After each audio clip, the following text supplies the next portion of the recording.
Hi, welcome to Real Talk. We're at episode 9. Today we're going to talk about real estate, real life, real fun, and some real conversations.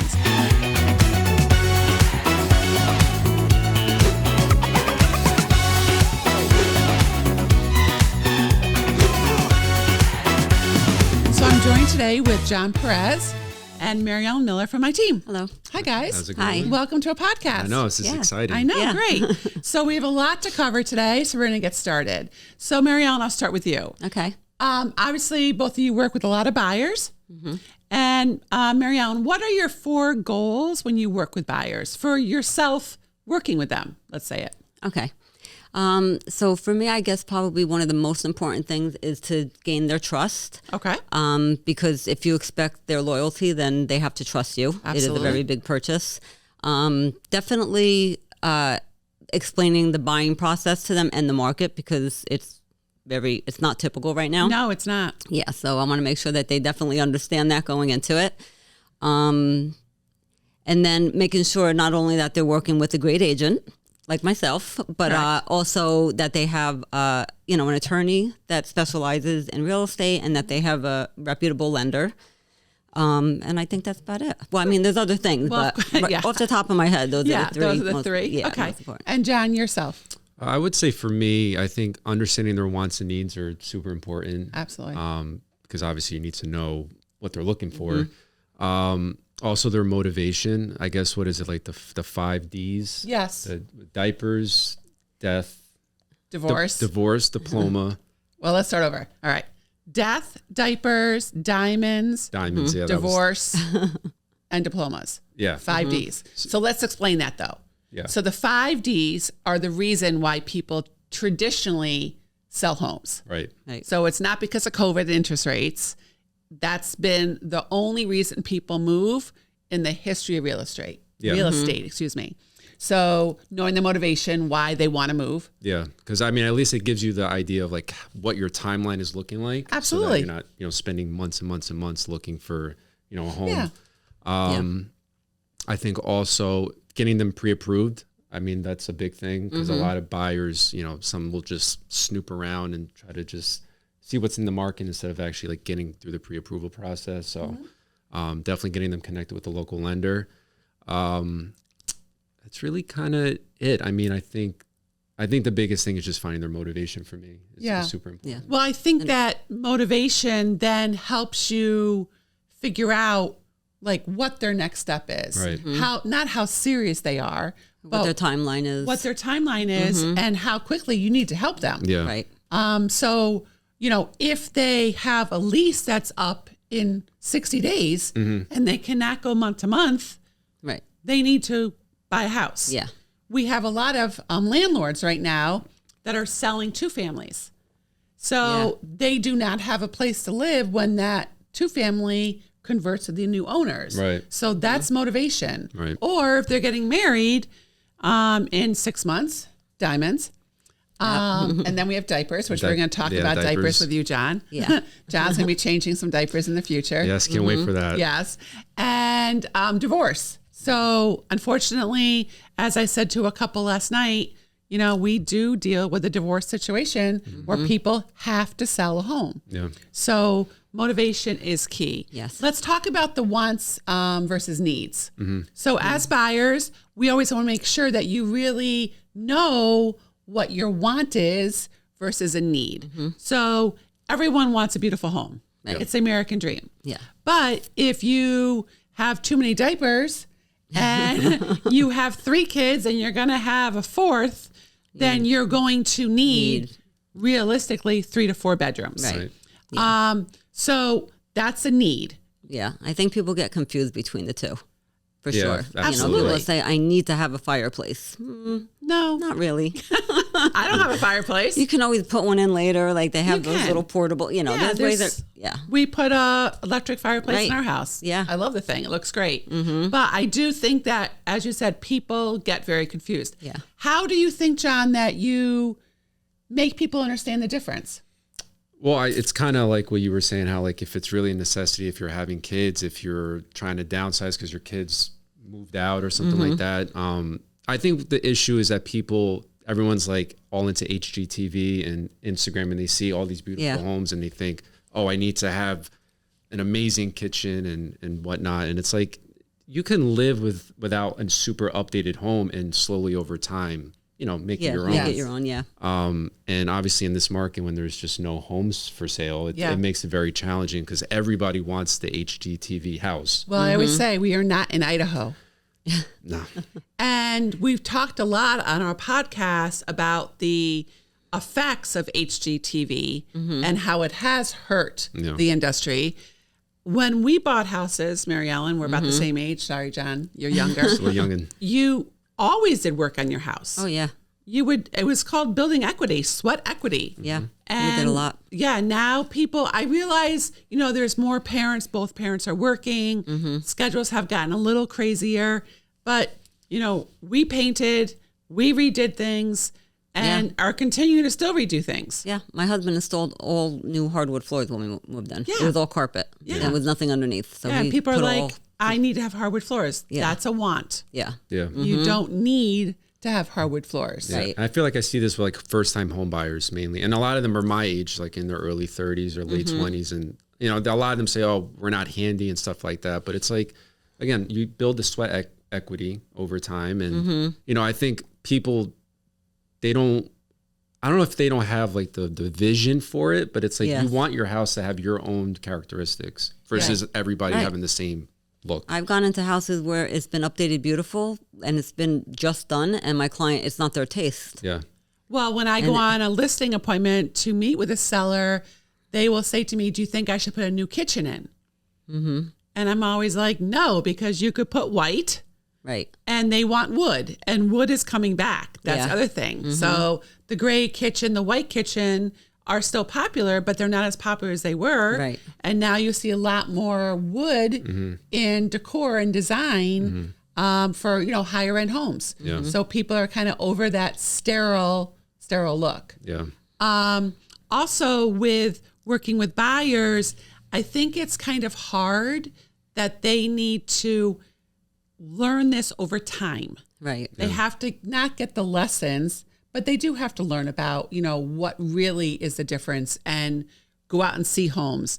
I love the saying, and it's really important for you as a buyer to know this saying, that we learn more about them than they will know about the house. Right. Meaning when we take you out and show you homes, I'm gathering information to find out what you want. Right. So it's really important to look at homes. So this way we can figure out what you're really looking for. Yeah. Because even a conversation over the phone is not enough. Definitely. No. I've met people, they've told me things over the phone, and then we go see something like that, and then you find out like they really didn't want, you know what I mean? Yeah. Like they have to see it too for themselves They to definitely know what do. they Well, I want. think the style of home too, like here, I feel like there's so many different types, like colonial, Cape Cod, split level, bi-level, and like people would walk in and say, oh, I don't like the way this is split, or this, the top floor is too small because it's a Cape Cod, so they have like the narrow ceiling. So I think it's important that people actually go out there and look. Yeah. Yeah, my husband, we looked at a house years ago before we bought our house, and it was a Cape Cod. Now, some Cape Cods have really tall ceilings upstairs. Yeah. George is over 6'2". Yeah. And when we went to see his house, he's like, I think the upstairs is going to be too small. I'm like, it's going to be fine. He could not stand up at all. I mean, like literally, like had to hunch over in the house. So, you do need to stand up in your upstairs. Yeah. So that would be, that's a need. That's a need. That's just not a want. Absolutely. Yeah. So, well, I think that understanding your buyers and your buyers understanding why you're asking them in the questions is so important. I also think that, when you said trust, George always says too, they're not buying a pack of gum. Right. So it's a huge investment. So if they don't trust you, then that's a problem. Right. And I think that the industry has suffered in a way. And one of the things we always talk about here at KPG is showing value and having those darn hard, honest conversations. Yeah. We had one recently with one of your clients, Mary Ellen, and the conversation went great. And I think it was life-changing for them. Right. Because they went from really pushing back on things you said to respecting you a lot more, Right. based on having the honest conversations. Yep. They're under contract now. Yeah, they are under contract. Yeah. Now, how hard do you find, I mean, obviously, I'm not saying that you're not honest, but have you improved in having the hard, honest conversations with people? I think so. I think one of the hardest things is telling them how high they have to go to get a house right now. Yeah. Yeah. And sometimes it's hard to get the words out. Yeah. You feel because bad. you know that it's a lot. Yeah. So that for me, that would be my biggest challenge. But I think I've gotten better. You definitely have. Yeah. And how about you? Yeah, I feel pretty good about it. I mean, again, it is kind of hard to tell people, hey, Yeah. the house may go $100K over asking price. And it's kind of having them realize, like, we may have to change the budget that we're looking at. Right. But, I think for myself, I've grown more and more confident just kind of keeping it real with people. And just, I think they understand, like, I have their best interests at heart. And I think that's the most important thing. So speaking of confidence, we had a meeting yesterday, and we always practice at KPG with our wording and scripting and your confidence. Someone said, wow, you've become so much more confident in using the words, right? Yeah. And how does that feel? Like when one of your teammates says that to you? It feels good. I mean, obviously I'm in my second year doing real estate. So, it's been a growing process of getting more and more confident. And obviously, when we're scripting in front of everybody, it's naturally nerve wracking, right? Because it's like public speaking. But it feels good to like kind of get that feedback and kind of feel like I'm on the right path. I'm doing something right. Yeah. So Mary Ellen, public speaking. We're public speaking We're right now. We're public speaking right now. Yes. So you do not like it? Not at all. No. And we were doing a big challenge in our office with public speaking. Right. And what did you do when you found out that you had to public speak? I told you I didn't want to do it. Yeah, you weren't doing it. Yeah. There was no way. It was a hard no. No. She was out. And what did I say to you? Well, you said you didn't want to really force me to do something that made me really uncomfortable, but you knew that I could do it. Yeah. So what was it? Maybe 7 weeks later? Yeah. And you practiced. Yep. I did. And you were nervous. Yes, very. But how'd you do? I nailed it. You nailed it. Yeah. Yeah, So I did. I said to you, and on there, you called me up and you were like, just so you know, I am not doing that. Right. And I said, as you said, I'm not going to make you do anything you don't want to do, but I know you can do it. And you're going to feel so great after you get it done. And no one knew until afterwards, because I did announce it because I was so happy for you. But you did an amazing job. Yeah. So sometimes, And I did feel good when I was done. Yeah. That doesn't mean I want to do it again. But we will not make you do I it did again. feel good. Well, maybe, next time. Let's put it that way. So let's change topics a little bit here. So John, you're going to become a daddy. Yes, very soon. Yes. So when's your little man due? July 26th is the due date. So that's so exciting. It's coming quick. You can tell everybody right now his name. Samantha won't care. No. Top secret. They're keeping the name a secret. So, John, we want to talk about becoming a father. Yeah. But I'm sure you guys are getting tons of advice. So, what advice are you getting these days? Well, just to understand that it's not as scary as it may be, especially early on. Yeah. Just having the patience and, just I think biggest thing is just the communication and, me trying to help her, like just us heavily communicating on how to handle, especially the newborn. Yeah. That early Work together. Phase. Yeah. Has anybody said anything really like ridiculous to you? No, just that the stuff that comes out of him is not going to be pleasant to see or smell. But You get over it. Yeah. I think I did tell you you're going to get peed on. Yeah, that's. Oh, yeah. Yeah. So Especially Mary with Ellen, little boys. Yeah, little boys. Cover that up. Yeah.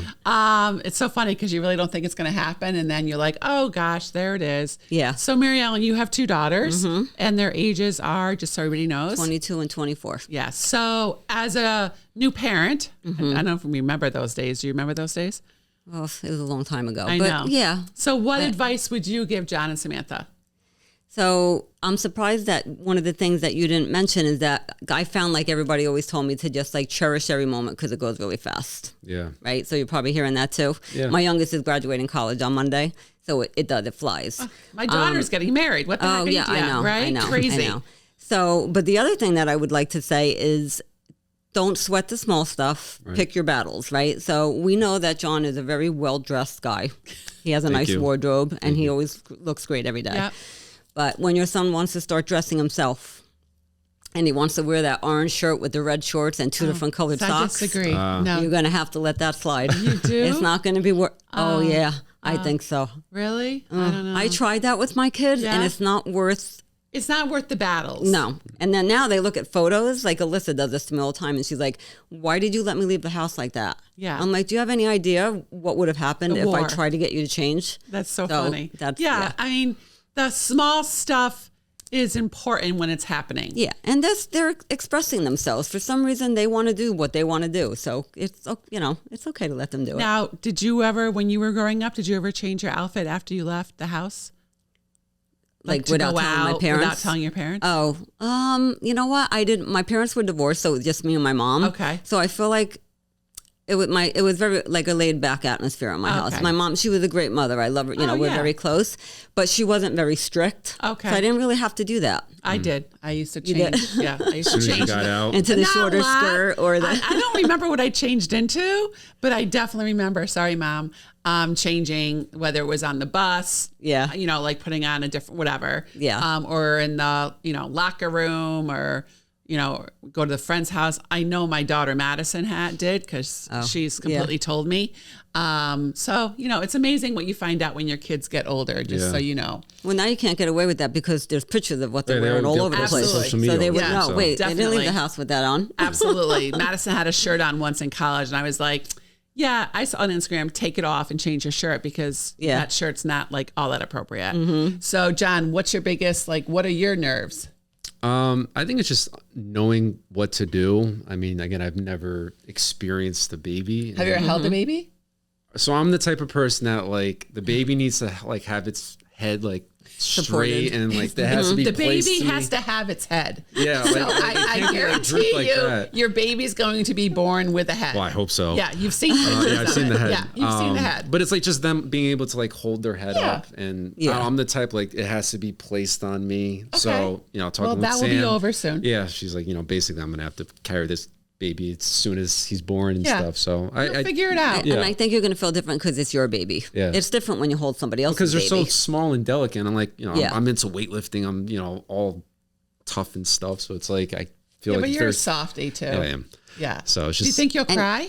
Yeah, absolutely. Oh, I'll that's definitely so cry. sweet. Oh I'm very sensitive like that. Oh, they're making me. That's so beautiful. Yeah. So, well, we wish you much baby joy.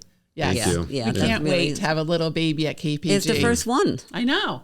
It's our first baby at KPG. Yeah. Yep, so exciting. So I can remember, I think I told you, I used to bring my kids into work all the time. Mm-hmm. So that little munchkin's always welcome. Yeah, no, I'll definitely bring them around. You have a lot of built-in aunt babitsitters I was going to say, plenty of moms I can go to babysit. Yeah, absolutely. Yeah. I'll never forget when I brought Mackenzie in. He had a really bad diaper rash, and this agent who I love told me I was a shitty mother because the only reason my son had a diaper rash is because I didn't change his diapers often enough. So I was hysterically crying. Oh my gosh. The manager found out. It was this huge to-do because the agent was just in a bad mood and started barking at me.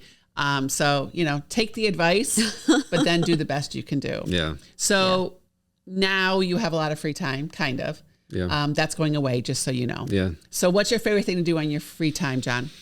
Honestly, I kind of just like to chill at home. I don't really, I'm kind of the same way. Yeah, if now that the weather's getting better, I like to go out on hikes and stuff like that, try to get out to nature. I usually just play basketball and work out a lot. So it's kind of just more self-care stuff and obviously just spending time with Sam and my dog. And what's your dog's name? Luna. Oh, that's right. Okay. So, she loves her dog. She does. Oh, who loves the dog? Who does the dog love more? I think she likes me more. Oh, Sam. But I also give I don't give too much attention to the dog, so I think she just craves it from me more. So I think, I think she craves. How do you think Luna will do with the baby? That's our biggest mystery. We have no. She's what kind of dog? She's like a Chihuahua, Jack Russell, Blue Heeler mix. She's small. Yeah, 30 pounds, but I think she'll do really super energized, and I don't know. She's a little territorial, so I'm curious to see. I think that Luna's loved, and she's going to be great with the baby. I hope so. I think she'll be protective, but not in that bizarre protective psycho way. I could see her being protective. Yeah. Yeah. I think I've heard something where they say to take a blanket that the baby's been laying on and put it by the dog. Right, so they can know the scent. To get them used to the scent, really? maybe before you actually put it right next to the baby. That's the Throw plan. the baby into the dog. Yeah, no, we'll bring the let her get blanket used and to- let the dog sniff it so they know something's coming. Something's coming on. Yeah. And Mary Ellen, I know you said you enjoy being home too, but you don't stay home tons. No. So what's your favorite thing to do in your spare time? Favorite. Well, I like spending a lot of time with my daughters actually, because I know it's not going to last. You know, like I said, the youngest one is graduating college. My older one wants to move out in October, so I like to get massages, foot massages. That sounds nice. Massage. And I love going out to dinner. Yeah. I would probably do it 7 nights a week if I could afford to. Exactly. So yeah, dinner with my husband. Like you know, I like trying different kinds of wines, and I like reading. So Okay. when I have time, I do like to read. What's your favorite kind of book to read? You know, like the silly ones. You know, Okay. like the romance. Yeah, Okay. but maybe I have a girlfriend who really loves like the murder mysteries, and I'm like, that Those are sounds good so too. Actually, I those like are good, those. but those Do can be you? a little. Yeah. Yeah, I don't want to lose sleep over a book. Yeah. Do you ever? This is such a wacko statement, so excuse me. Do you ever dream about your books? Dream about Like them. when you're reading a book, do you ever like you'll wake up like and, in the book. Like Yeah. you're stuck in the book. Yeah. I don't think I I've don't ever know. Oh, experienced I that. do. It's so weird. That happens when like with movies. I feel like I might get yeah, stuck in it a happens movie, to me with a but- book. If I'm really enjoying the book, I'll be in like I'll dream about the book. Yeah. Whether I'm in it or just like Yeah. visually seeing it. I guess that's the best way to say it. Yeah. But it's kind of cool to visually see it. Do you like movies? That were books. Do you like that? I do. I always read the book first, obviously, Yeah. right? But the only thing, like, I have been disappointed with that sometimes. There's so much Because you have like a mental controversy. image of what people look like, and sometimes Mm-hmm. the character doesn't like match. Yeah, I think that the author's kind of screwed. Like, because 50% of the people are going to have all those opinions. Yeah, and I have always said that I like the book better than the movie. Yeah. I think a lot of people usually say. I mean, I personally like will watch the movie before I read any book. Like, I mean, like for example, like Game of Thrones and, Yeah. and Oh, you Harry saw the movie Potters. and then. Like I've seen Game of Thrones, I've seen Harry Potter, and like I tried reading those books, and they're so long that I just can't. Oh, yeah. but- Our attention span is not not positive. there anymore. So, Nicholas Sparks has all those. Oh, but my gosh. his are all like sad. sad And sad. sappy. It's- yeah. So, well, guys, I really appreciate us having Real Talk today. Yeah, Thank Appreciate you it. so much for joining us, John. We wish you so much love and success. Thank you. We cannot wait to meet Fred. That's not the name, not his but name. I yeah, you'll find out in July. Okay, exciting. great. Thank you guys so much. We'll see you next time on Real Talk. Take care. Bye.